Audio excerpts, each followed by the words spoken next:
Miarabanao indray tomboky lasy tomboky vavy tonga soa ato anatin'ny fandarana lalino iarana misampana fampalalam-bavao eto amin'ny fahitalavitra kolo ny momba ny famatsiana rano fisotro madio eto Antananarivo sy ny manodidina indray no entina aminao anatin'ity fandarana manaraka ity olana misoko mangina kanefa mampitaraina ny sokajy mpiara-monina samihafa ary tsy natambaolana nandritra ny fitondrana ny fandiby. Horesantsika anatin'izany ireo olana mampitaraina ny mponina eny anivon'ny fiarahamonina ny ezaka vitan'ireo komuna manodidina momba ny famatsiana rano fisotro madio izay azo alainy tahaka ary ny vahaolana raisy ny fitondram-panjakana ankehitriny. Manasana ho ary anaraka ny fandaharany hatramin'ny farany.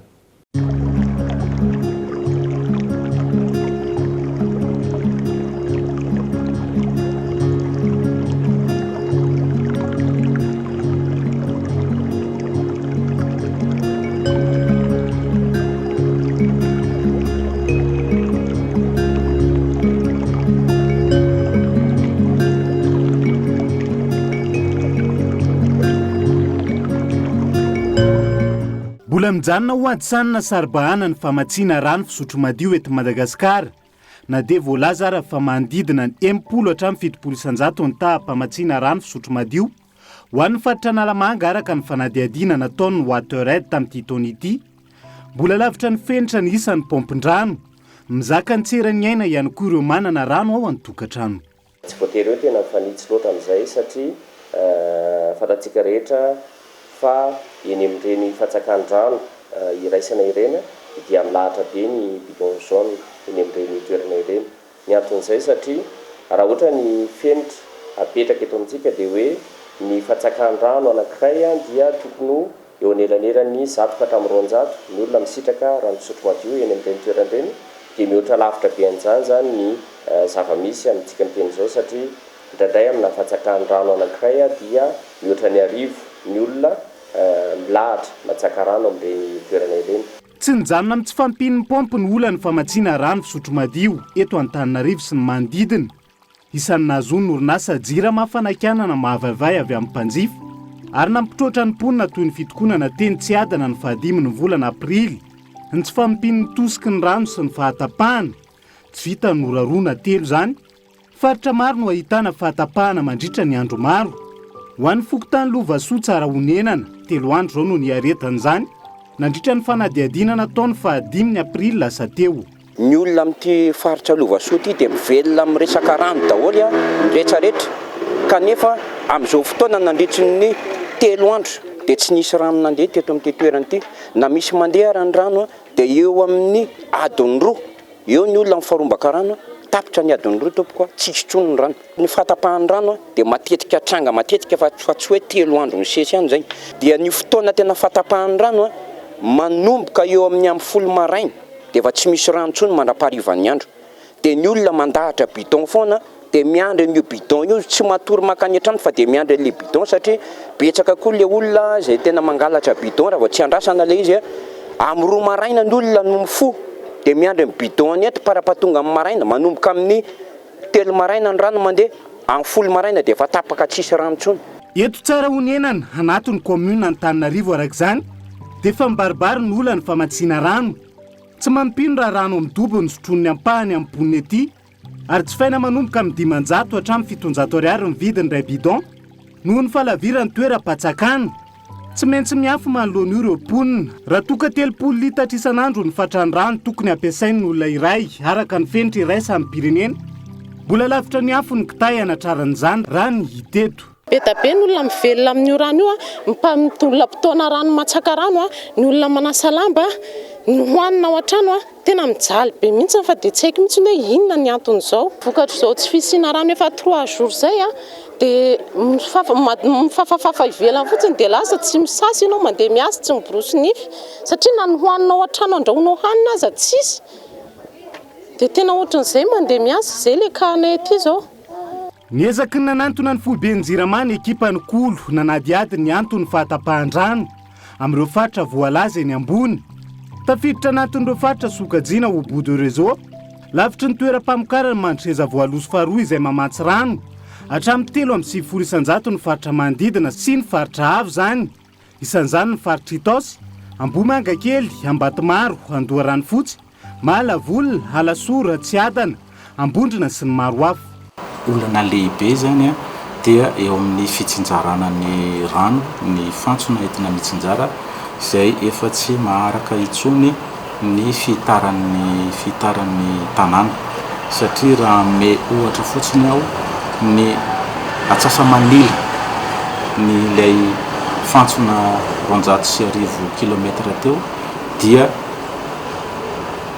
savaivo kely na diametra kely latsaky ny 100 milimetra avokoa.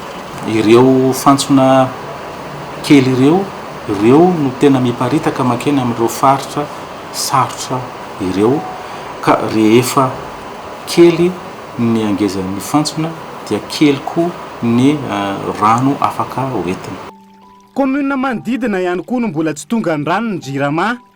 10 kilometatra miala ny commune Antananarivo renivohitra ny commune Ampanefy ao anatin'ny district Antananarivo Atsimondrano fa i rano Arabakiteny ny ponina ao anatin'ireo fokontany 5 tsy ahitana pompe ety ary manano sarotra ny fandavahana lavadrano hoy ny fiarahamonim-pirenena Soiombonana izay nijoro nitondra ny fitarainan'ny ponina any amin'ny toerana. Misy ny olana zany ho an'ny faritra zany faritra iva ety aminay satria misy zany fokontany amin'ny faritra iva zay misy ny tondra-drano.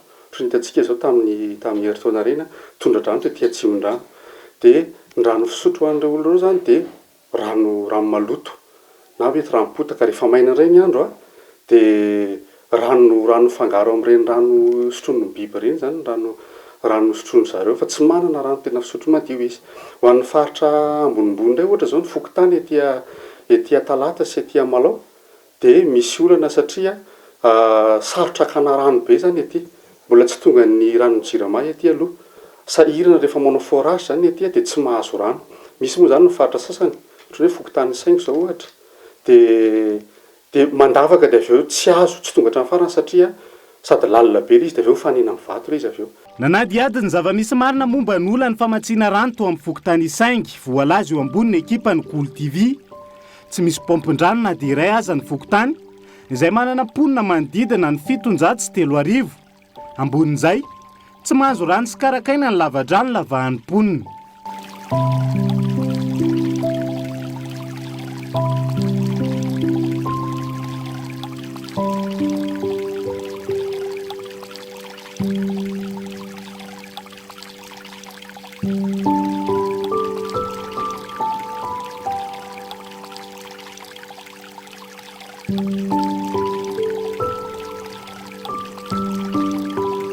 Efa maro ny dingana niraisiny ben'ny tanàna manoloana io nanomboka ny taona 2014.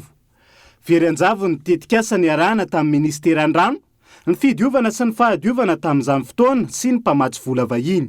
Efa tamin'ny 2004 zay no nangataka ny arahana tamin'ny Jirama dia nanao ny devis mihitsy mahakasika an'Ampanefy ny hoe ahoana ny fampidirana ny rano eto amin'ity commune ity. Dia nitadiavana famatsim-bola izy io ny arahana tamin'ny fanjakana fa tsy tafavoaka. Taty aoriana moa tady hevitra indray ny commune hoe ahoana indray no amatsiana an'ilay rano dia niara-niasa tamin'ny ministère an-drano zay dia nisy tetikasa na adduction d'eau zay natao nitety-bidy teo amin'ny 200 millions d'ariary teo zaraina roa tamin'izany dia hoe nandeha tany amin'ny UNICEF tany ny dossier nanaovana appel d'offre dia nitadiavana hevitra tany dia hatramin'izao koa mbola tsy tanteraka. Dia nisy fotoana indray tamin'ny 2024 teo niarahana tamin'ny fitondram-panjakana indray dia nisy Jirama indray tonga teto natao daholo ny plan sy ny fitoerana rehetra hoe eto ny point d'eau isariana ny rano fa hatramin'izao koa mbola tsy tanteraka izy. 10 kilometatra miala ny renivohitra mifanila-bodirindrina amin'ny commune Ampanefy ihany koa ny commune Soavina sala ny any androny zava-misy eto ny ben'ny tanàna. Ponina misa 900 amin'ny fokontany 4 anatin'ny commune no mbola tsy misitraka rano fisotro madio efa ho 12 taona. Tetikasa maro ankilany nefa natolotra ny ambaratonga pahefana saingy tsy tomombana hatramin'ny farany noho ny antony tsy mazava sy ny tsy fitohizany raharaham-panjakana na ny continuité de l'État. Nahavita ny document maro be izay nataonay nirahana ministère an-drano tamin'ny fotoanandro nirahana tamin'ny Jirama ihany koa ary efa nasahoana sanjana teti-bidiny ny fanorenana sy ny atao hoe fampidirana ny rano.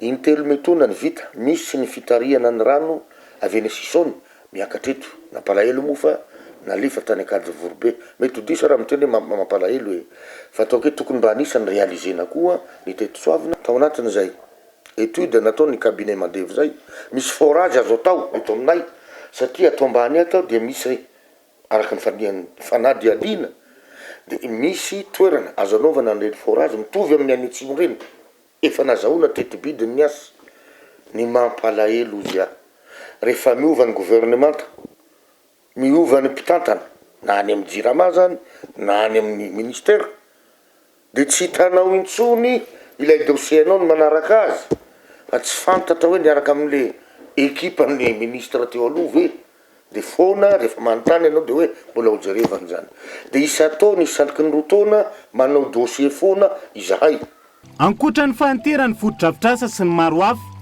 tsotra ny valiteny ny mpisehatra amin'ny tontolo ny rano fisotro madio momba ny olana tsy fampindrano eto Madagasikara latsaky ny ray apafolo ny filana rabola ny vola ampiasaina anatrarana ny tanjon'ny fampandrosoana lovenjafy izay milaza mazava ao amin'ny andininy fahaenina ny tokony isitrahany vahoaka malagasy tsy ankanavaka rano fisotro madio mialoha ny taona 310 takina arak'izany ny fampitomboana ny vola amin'ny fitondram-panjakana sy ny fiaraha-miasa amin'ny mpisehatra sy ny mpandraharaha satria isika dia nanasony ny tanjona ho an'ny fampandrosoana lovainjafy ho an'ny taona 310 ao anatin'izay ny laharana fahaenina ao anatin'io tanjona io dia miteny hoe isika dia iantoka fa ny malagasy rehetra ny olona rehetra mony eto Madagasikara dia anana rano fisotro madio mialohan'ny taona 310 rehefa natao ny kajikajy dia mila vola any amin'ny 3.3 arivo tapitrisa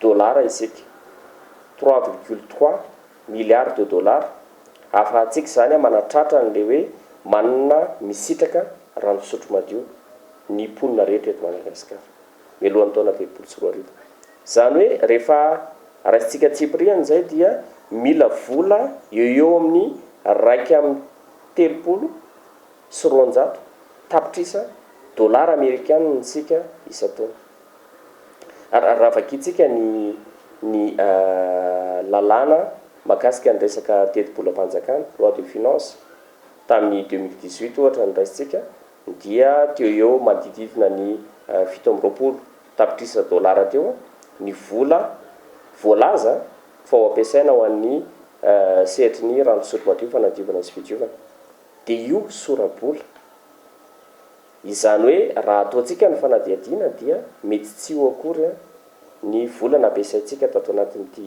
sehatra ity fokotany 20 anatin'ireo fizaram-paritra enina lehibe eto Antananarivo sy ny manodidina arak'izany no voakasika ny fahatapahan-drano vokatry ny tsy fampiny ny famokarana sy ny maro hafa araka ny tatitra navoaka ny Jirama ny 20 aprily lasa teo raha toka mbola lavitrezaka ny vahaolana hoy izy ireo tokony efa andraisana fepetra ihany koa ny commune manodidina raha fijerinay azy tokony efa hoe tonga amin'izay sehatra zay amin'izay hoe asina fantson-drano ngeza be ohatra tambatambatra ny commune 10 manodidina Antananarivo raha tonga amin'izay efa mba mieny zay le rahantsika malala ny talatamaty zao nanamboarany Jirama zay fantson-drano zay izy sadodo zay efa miena mihitsy zarara misy sisa le fahatapahana na le tosika le rano ambany be satria na Tanjombato anisany le fitambarana commune la l'intercommunalité zay mamorona commune 730 etretony efa raha 730 zay fotsiny zaraitsika 10 zany hoe misy fantson-drano fito zany manodidina Antananarivo efa miena be dia be le fahatapahan'ny rano na zarara misy sisa isany efa nandray an-tanana manokana ny famahana ny olany famatsiana rano ao amin'ny commune Masindray todrano ray lehibe avy amin'ny loharano azo avy amin'ny Sandrika eto Tsakara nanotrandrahana amatsy rano ny fokotany Ivoara sy amin'ny Panobe olona narivo no efa mahazo tombony amin'izany ary tokantrano 80 no mampiditra rano ao amin'ny tokantrano na ny branchement particulier isan'ny tanjona voalohany tetika azy inona moa ny antony mahatonga ny commune nametraka an'izay le hoe ny apiditra anaty tokantrano raha tsika mahita ngamba le teo hoe mbola fandany-potoana be raha ohatra ka borina fontaine kare araky ny zavatra zay hoe fiofanana nataonay dia ho an'olona 520. Mbola misy fotoana very zany amin'izay fotoana zay ao anatin'le tokantrano satria mbola lahatety izy dia naloha mihitsy ny hoe tena le branchement particulier na le isa-tokantrano no ciblena voalohany. Nefa na izany naty zany ara dia nametraka koa izahay zany ao anatin'izay nerana tamin'ny entreprise nametraka an'ilay teo kiosque jeton zay toe mbola tsy misy angamba eto Madagasikara na aty amin'ny continent africaine ankoatra ny eto amin'ny commune Masindray. Izavary dia tena napetraka tokoa ho tsy fitsiny zany hoe fanariana rano zany na dia ny kely ary. Raha toka mampitondra faisana ny fahatapahan-drano sy ny filaharana amin'ny tombadava amin'ny bido mavo ho an'ny fokontany maro eto Andrenivohitra sy ny manodidina. Mahazo rano amin'ny fotoana rehetra misara miraro ny ponina eto amin'ny fokontany Antaramanana Panombe eto Masindray nanomboka hatramin'ny isiany tetika azy. Atoniny aminay aloha le sara faramiotra zay kosa mety zaka. Zay tonga dia manao fa tsy hoe milahatra ka fa taloha le milahatra be na amin'ny alina raha mahatsaka eto mety. Rehefa le tena tsisy iny ary ohatrany voaka ianao andeha hanokona ary zay moa akaiky raha teo. Ty moa zany atao hoe kiosque jeton zay mifampiresantsika tary amin'ny barazy. Hitanao tsara mazava tsara angamba fa misy tableau kely zay mipetraka io ohatry karazana tableau de bord manamarina fa zao bidon na zao litre no rano nivoaka tao anatin'ity kiosque ity. Faharoa manaraka an'izany hoe elana zany ty zava-ty mba tsy hisian'le hoe taloha mantsy dia misy fotoana na lera ohatsika ny fatsakan'ny olona ohatra hoe amin'ny 5 hatramin'ny amin'ny 9 mba elana amin'izay zavatra izay hoe ilahatra rano aloha satria amin'ny 9 ka hatramin'ny 9 ny fakana rano zay vao any an-tsaha. Faharoa ihany koa ny elana amin'le hoe Vanderdon na Fontaine ohatsika le hoe inona moa zany le mbola metraka olona ndray zany ho tompon'andraikitra eto dia izay olona izay nefa dia raha tsika malala fa tsy maintsy ny olona salindaina zany na hoe motivena ozy ny teny bay. Ao anatin'ny famahanan'olona tsy fampindrano eto Antananarivo sy ny manodidina ny Jiramasa ny fitondram-panjakana ankehitriny. Misy ny fepetra tsy maintsy niraisina hanamavanana ny fahatapahana toy ny famerana ny fampiasan-drano ho an'ny cité universitaire izay mitarika ny fahatapahan-drano eny Tsiadana sy ny manodidina. Ny fanaraha-maso ny fahaverezana izay mampiena hatramin'ny 5.30 isan-jato ny famokaran-drano sy ny maro hafa. Eo ihany koa ny vahaolana maharitra izay ezahana tratrarina anatin'ny 3 taona. Voalohany ny fametrahana toeram-pamokarana anatin'ireo faritra Sokajiny ny Jirama, Fabo de Réseau sy ny fanavaozana ny fantsona. Misy fanamboarana be dia be atao izay somary maka fotoana kely ahafahantsika manampy eo amin'ny 90,000 m3 par jour eo zany raha 200,000 taona zao apetraka amin'ny toeran'ireo fa mbola maka fotoana zay any amin'ny 3 taona fa mety ho vita. Dia eo koa le hoe fanavaozana ireo fantsona rehetra eto Antananarivo tena projet lehibe mihitsy satria any amin'ny 60 millions d'euros ny anaovana an'io tena vola be zany. Io ny projet lehibe indrindra amin'ny rano hatramin'izay eto Madagasikara. Dia amin'izay zany tokony miakatra ny capacité ny Antananarivo mandeha amin'ny périphérie any ny famokarana ary koa mihatsara zany fantsona dikan'izany mandeha ny rano no midina ny fahaverezana. Amin'izao fotoana izao zany raha jerentsika aty amin'ny bokinay dia very eo amin'ny 35% io ny rano vokarinay 200,000 m3 io. Isan'ny miantoka ny 3.70 isan-jato ny famatsiana rano any Antananarivo sy ny manodidina raha iverenana ny tobim-pamokarana Mandriseza Voaloso faharoa ankoatra ny faralazy izay mamatsy rano 3 isan-jato, Vontovorona 2 isan-jato, Ankadivorobe 1 isan-jato ary Tsabotsynamena 1 isan-jato. Ankoatra ireo vahaolana samihafa tokony fantoka betsaka amin'ny fanavaozan'izany ny fitondram-panjakana ankehitriny hoy ny teknisianina. Efa tany amin'ny taona 720 ny fotodrafitrasa voalohany tamin'ny famokarana rano teto Antananarivo dia nandeha tsikelikely izy io dia nanana an'ilay atao hoe Mandriseza 1 tsika izay vita tamin'ny tany ho any amin'ny 720 tany. Dia taty amin'ny taona 3.70 no vita ny Mandriseza 2. Ireo zany ny usine ngeza be anankiroa efa tamin'ny taona 3.70 ka efa maherin'ny ny 5.20 taona zany sika zao amin'ny ankabetsahan'ny fotodrafitrasa ampiasaina 5.20 taona ny tanora indrindra hany ka amin'ny fotoana izay isehoana olana ara-teknika na antsointsika hoe panne teknika dia avy hatrany dia misy fiantraikany amin'ny fitsinjarana sy famatsiana rano zay zavatra izay satria tonga dia misy fikorontanana avy hatrany zany raha ohatra zao hoe nytelo volana voalohany fotsiny a dia misy teo amin'ny tamina milina azo lasaina hoe lehibe zany a dia misy teo amin'ny anankitelo teo. ankoatr'izay teboka maro no mbola tokony dinihana mahan'olana ny famatsiana rano fisotro madio sy ny fitantanana ny tahirin-drano eto Madagasikara. Isan'izany ny fanavaozana ny lalàna mifeny rano ny taona 1970 sy ny fametrahan'ireo rafitra isan'ny tokony misahana izany toy ny organisme de régulation de l'eau et de l'assainissement izay tsy mbola mipetraka araka ny tokony ho izy ankehitriny. Dikan'izay ireo mpandraraha hatreto aloha zany a sy ny vondrom-bahoaka hitsinjaram-pahefana izay tenenina hoe tompo-marika amin'ny teny frantsay hoe maître d'ouvrage. Ry zareo zany dia miezaka mametraka araka izay veriny fa mety ny vidin-drano aloha. Dia izany fantatsika hoe eto Madagasikara misy olona mividy rano ariary ny litatra. Fa eto ihany dia misy olona mividy rano mahery ny 200 ariary ny litatra raha ohatra tsika makany atsimo Madagasikara. Dikan'izay misy fandrin-drano, misy fandaminana tokony apetraka tsy amin'ny resaka vidin-drano ihany. Tsara fantatra koa fa ny rano ange tafiditra ao anatin'ilay hoe fitantanana ny tahirin-drano satria misy ny tahirin-drano ambony tany sy ambany tany. Reo rehetra eo zany mila haitsika ny mitantana azy izay mila jerentsika ihany koa ny amin'ny hoe eo ny resaka rano fisotro madio fa ny tahirin-drano dia ampiasaina ihany koa amin'ny zavatra hafa tahaka ny hoe ny fambolenany, ny fiompiana, ny resaka angovo. Miandrandra vahaolana sy tsapaitanana avy amin'ny fitondram-panjakana ankehitriny ny rehetra.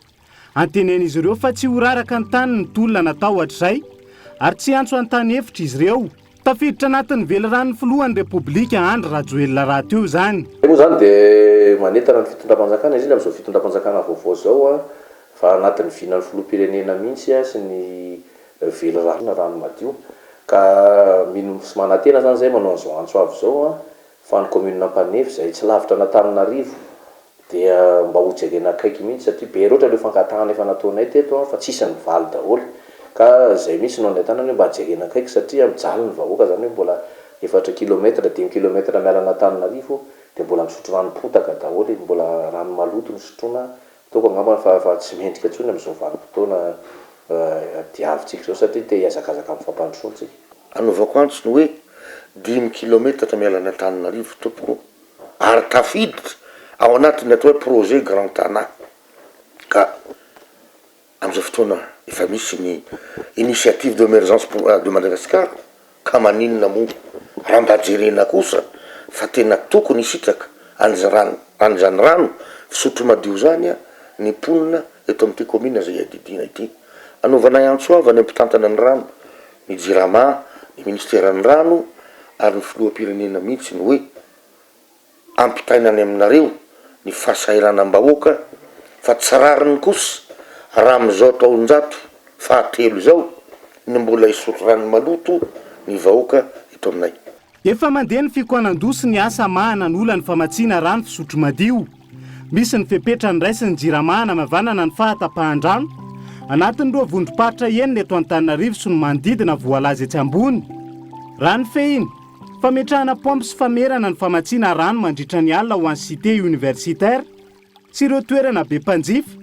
Ny fijerenan'ny fahaverezan-drano izay mampihana hatramin'ny 5.30 isan-jato ny famatsiana rano.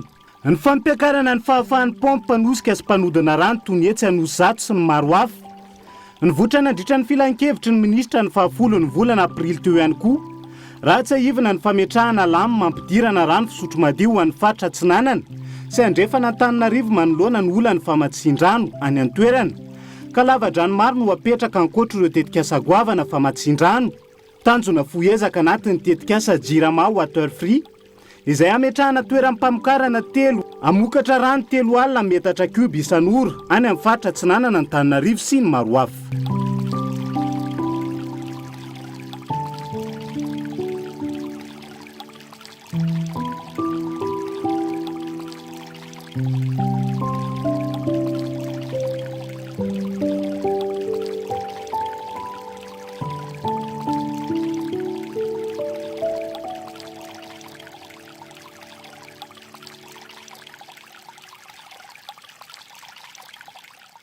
tsy azo lavina fa mbora maro ny milesoka momba ny famatsiana rano fisotro madio eto Antananarivo sy ny manodidina. Saingy efa mandray ny andraikitra tandrify azy ny tompon'andraikitra isan'ny tokony araka ny baiko sy ny fanambo ny filohan'ny Repoblika. Tokony efa trandraina bebe kokoa ny tahirin-drano ambany sy ambonin'ny tany manoloana ny fiovaovan'ny ny toetry ny andro hoy ireo mpisehatra nanaovana fanadihadiana. Maro ny mpisehatra manana ny aitao sy ny aira momba izany, saingy ny tantsorika sy ny famatsiam-bola no tsy ampy. Isan'ny andrasana amin'ny rehetra ihany koa ny fikajiana sy ny fitantanana araka ny tokony ho izy ny rano, araka ny teny filamatra nandritra ny fankalazana ny andro maneran-tany ho an'ny rano. Ny faharoa amby roapolo ny volana Martsa tamin'ny taondasa dia ny natora voakolokolo tahirin-drano voaharo. Dia izay ny koa tombo klasy tomboky vavy ny masaka azona roso. Ankasitrahany ianao nanaraka izany hatramin'ny farany ny fandaharana dia azonao jerena ao amin'ny tranokala tv.cool.mz. Azonao atao ihany koa ny maneho hevitra ao amin'ny page Facebook Cool TV FM. Veloma tompo.